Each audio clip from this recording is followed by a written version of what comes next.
16 साल तक एक ही सरकार, फिर अचानक सत्ता परिवर्तन, सड़क पर इंडिया आउट के नारे और अब वही बांग्लादेश भारत के साथ रिश्ते सुधारने की कोशिश में लगा हुआ है। तो सवाल ये है, क्या ये सिर्फ कूटनीति है या फिर मजबूरी? अगस्त 2024 में बांग्लादेश में बड़े आंदोलन के बाद शेख हसीना की सरकार गिरती है।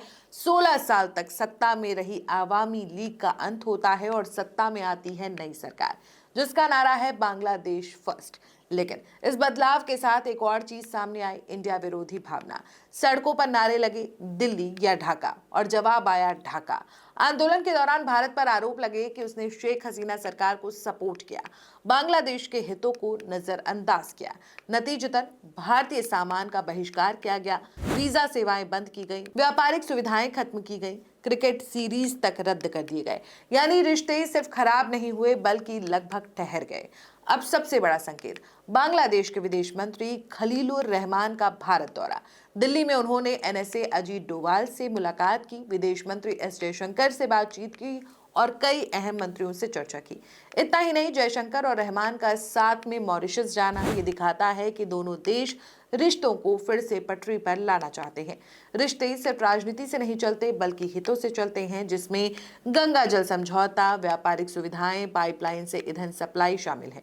ये तीनों मुद्दे दोनों देशों के लिए बेहद अहम है, क्योंकि भारत और बांग्लादेश सिर्फ पड़ोसी नहीं बल्कि एक दूसरे की आर्थिक जरूरत भी है।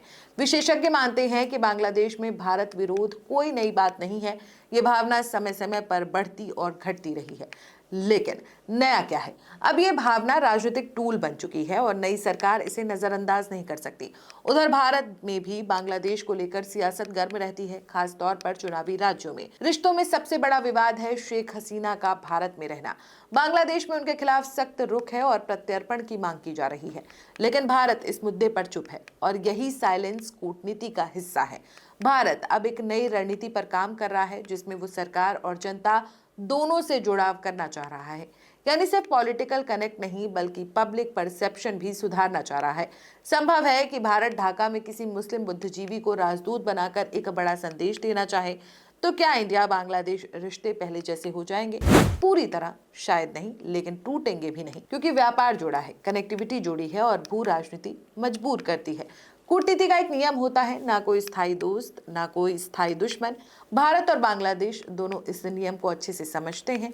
अब देखना ये है, क्या ये रिश्ता फिर मजबूत होगा या फिर भरोसे की कमी से बार बार झकझोरती रहेगी। आप इसको कैसे देखते हैं? कमेंट में जरूर बताएं। वीडियो पसंद आई हो तो वीडियो को लाइक, शेयर और चैनल को सब्सक्राइब जरूर करें।